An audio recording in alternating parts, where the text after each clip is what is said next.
Welcome to the Picture Love Podcast. I'm your host, Kris. In this space, we believe that love is something you can choose to see because it lives within each of us innately. Picture love is a practice, a way of seeing with your heart, not just your eyes, a way of showing up as the love you wish to see in the world.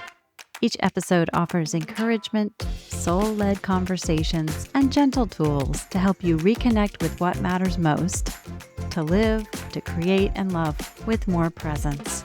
I'm so glad you're here. Now let's get started. Hello, friends. So I was listening to a YouTube channel that I subscribed to, and the message that I got from it was just offering gentleness and self-preservation tips on how to handle all the news coming out. Because what's news to us may have happened a decade or two ago, but until it comes to light, we don't know it's news, right? So we're being bombarded by information, and usually most of it is dysregulating and fear-filled and just not good for the nervous system at all. And that was the point of the video I was watching or listening to. And one thing that my eyes landed on was a comment by a listener who said something to the effect of, I tried to tell them, I knew this was going on. Nobody would listen to me. Why couldn't the world just listen? And my takeaway from that was a little more impactful than the actual video itself. Because what I was able to notice and read, fortunately without feeling, because I was pretty balanced at the time when I read it, was this person's hurting. And this person has anger and frustration from years of trying to convince other people of something that they knew to be true. And I want to speak to that with you for a few minutes today from my heart. I hope you're supported by this. I'm not going to tell you what to do. I'm not going to talk about me as much as I am the concept of self-healing and doing the work, so to speak. And in the context of today, early 2026, the whole world, it's not just here in the United States, it's all over the world. There are stories coming to light and people reacting, and some people banding together, for better, for worse, of all kinds, atrocities, worry, stories of worry, stories of coming together. And I've been very, very moved by the peaceful protests that humans all over the world in all languages and all countries are demonstrating. And from that perspective, I want to say, yay, humanity, because you're seeing divided people who have opposing political views actually uniting over a common quote unquote enemy. But unfortunately, there's more division. We're trading one division for another. Anyway, everything has to get messy before it can. Let me rephrase that. Mess is part of the crumbling before anything can be rebuilt, right? If you, like me, have ever moved, you got to empty out all those closets and it becomes a hot mess before it can ever get neat again. Renovations, all those things. Change is messy. And so I wanted to, just inspired by that voice of frustration and anger and lower emotions, let's say, speak with compassion and not judgment to that common thread that we all face and we all feel. Because I won't tell you I don't get angry. I won't tell you I don't get fear-filled, and I won't tell you I don't get frustrated. I get frustrated with myself, for that matter. But where I'm going is talking about self-healing, doing the work on one's self and healing past traumas, past troubles, giving things peace that will never be resolved from human to human, but because maybe you can't, they're not around anymore. But all of the healing that we do on ourselves helps the big picture. And so I want to sell you on self-help. And if I'm preaching to the choir, so to speak, and you're already there with me, then maybe you can chime in and offer me a few things I'm not mentioning, because I could talk about this all day. I am no expert. I just have very strong feelings about what I've experienced and how it's helped me and other people. But I think together we learn so much more than we do alone. And that being said, micro changes, little tiny changes, repeated over time, make micro patterns.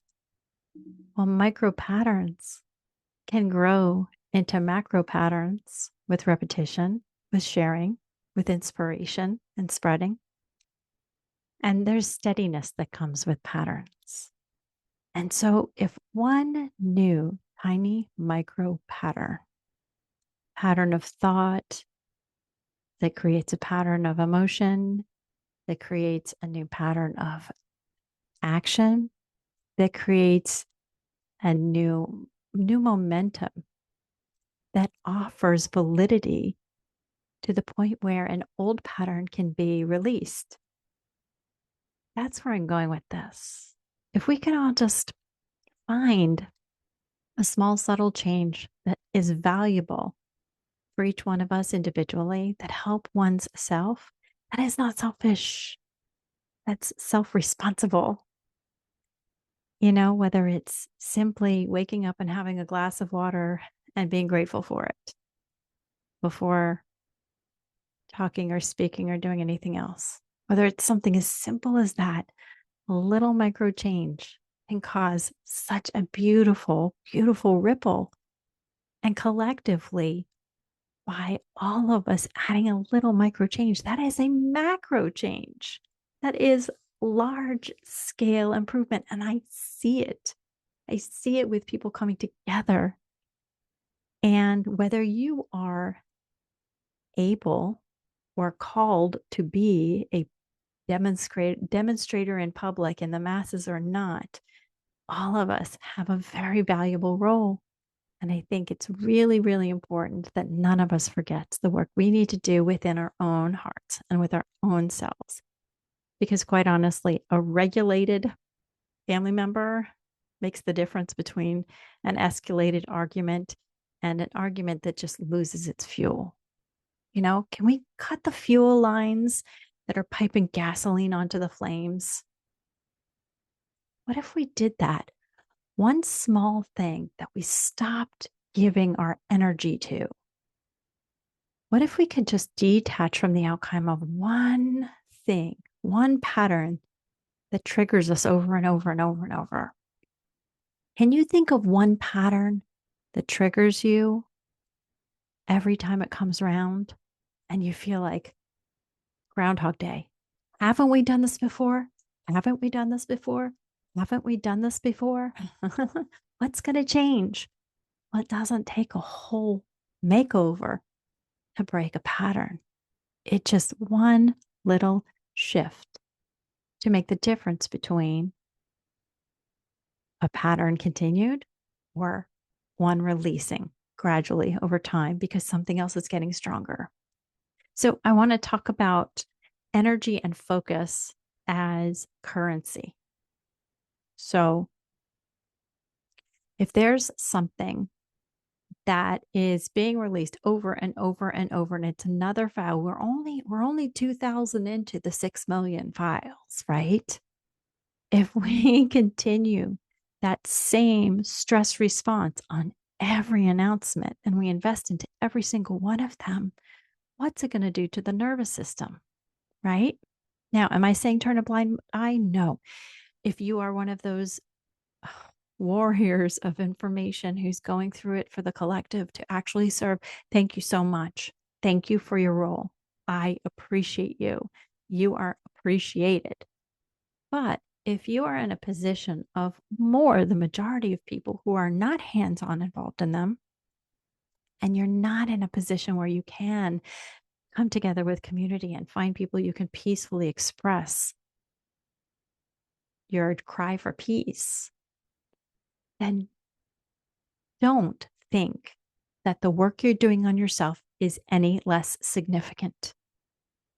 Honestly, because one calm, grounded, regulated human being in a room full of tension can actually diffuse, can actually be a pattern interrupt.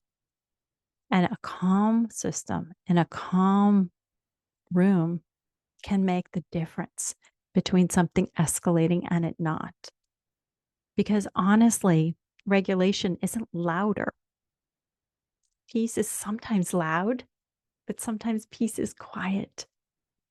And I think the intention of all of this bombardment that we're being given, whether it's tariffs, whether it's, arrests, whether it's injustices on the street or injustices in our data, whether it's any of those things, one micro change might sound like, what can I control here? And what can I just observe?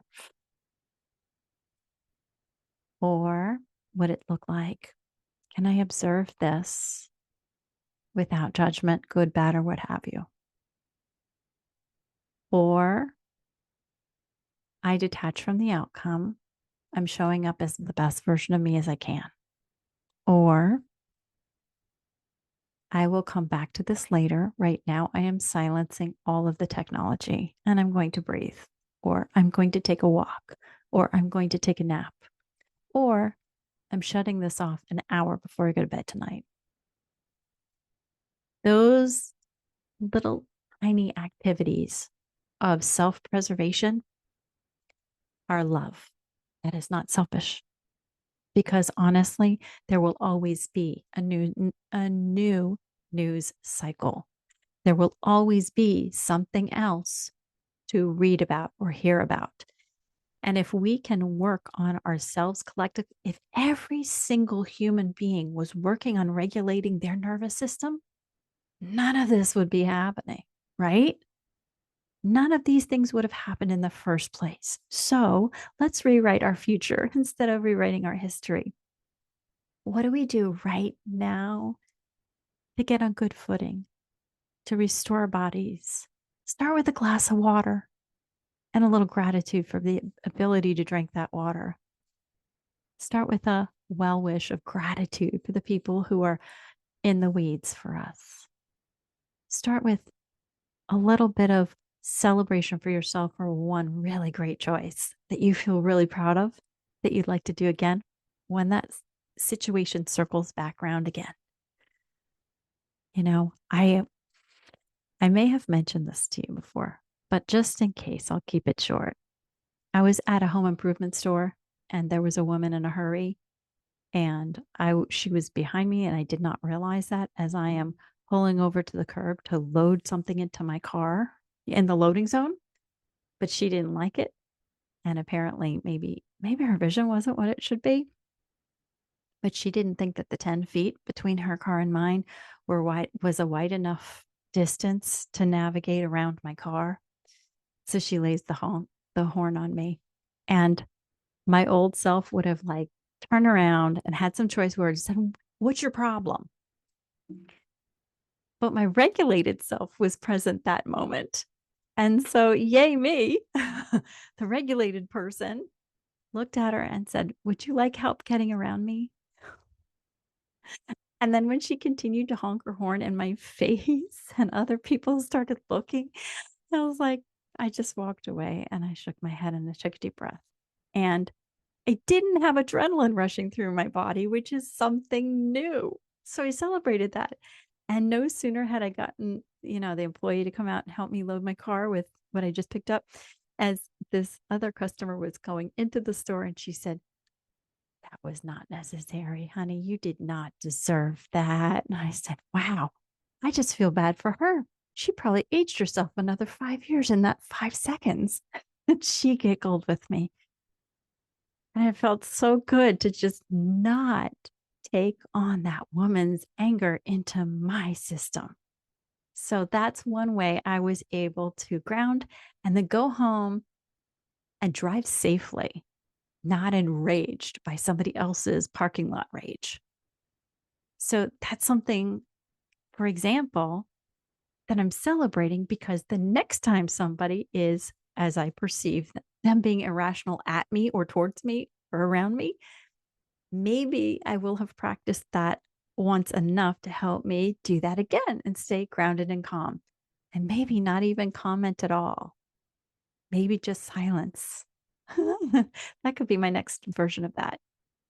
Because life always circles around. Our growth is never a straightforward. It's never linear. It's always spiral. There's always a theme that keeps revisiting and revisiting until we actually learn it. And then when it circles back around and we've learned it, it's just a non-issue, right? So here's to lessons learned that help us regulate, maybe set a good example for others who might want to be inspired by that. They'll take it or they'll leave it. But my point is, my peace is not something I'm willing to outsource to another human being.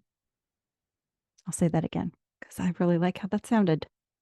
My peace is not something I'm willing to outsource to another human being or other circumstances for that matter. Let's see.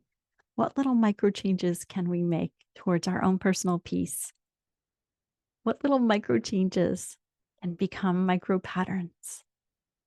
And those micro patterns can make old patterns just irrelevant and fall away. What if officers given unjust orders just banded together and said, no? What if? What if the offices we're supposed to respect spoke to their superiors with silence instead of executing, ridiculousness? Just a thought. I'm going to continue to spend the currency of my focus and my attention on what somebody might consider imagination or dreaming or fantasy. Because quite honestly, that is a better inspiration than the anger of the other guy. So that's all I really wanted to share with you today. This is one little culminating thing I wrote in my journal. I'm going to share it with you just in case those words support somebody today. And I will put it in the show notes. And I'm calling it my homecoming statement. Home meaning like within self. Here it goes. Read it like a mantra. I am consciously here. I participate as my authentic self. I honor and protect my peace, knowing it is powerfully contagious. I use my energy consciously. I give myself permission to adjust my focus as I remember who I really am. I embrace compassion for myself and others as we continue to grow. And I am consciously and lovingly here. That's what I'm telling myself these days. That's the space that's allowing me some micro changes, some micro shifts, and maybe some really vibrant, sparkly new micro patterns. It all starts with a thought, right? If we practice a thought enough times, there's feeling to it, right? And making those feelings into positive patterns causes positive actions. And we send out ripples of peace and productivity in growth. So let's make our personal work a priority. And if you're finding that your body is starting to clench, your shoulders are way too high, your stomach is way too tight, the sleep is far too disrupted, maybe give yourself the gift of unplugging an hour earlier before you get some sleep and make sleep a non-negotiable. I know it sounds like I'm telling you what to do, but you deserve it. We all deserve it. That's all the love I'm picturing right now. I hope it helps you do the same. Until next time, I love you. Keep picturing love.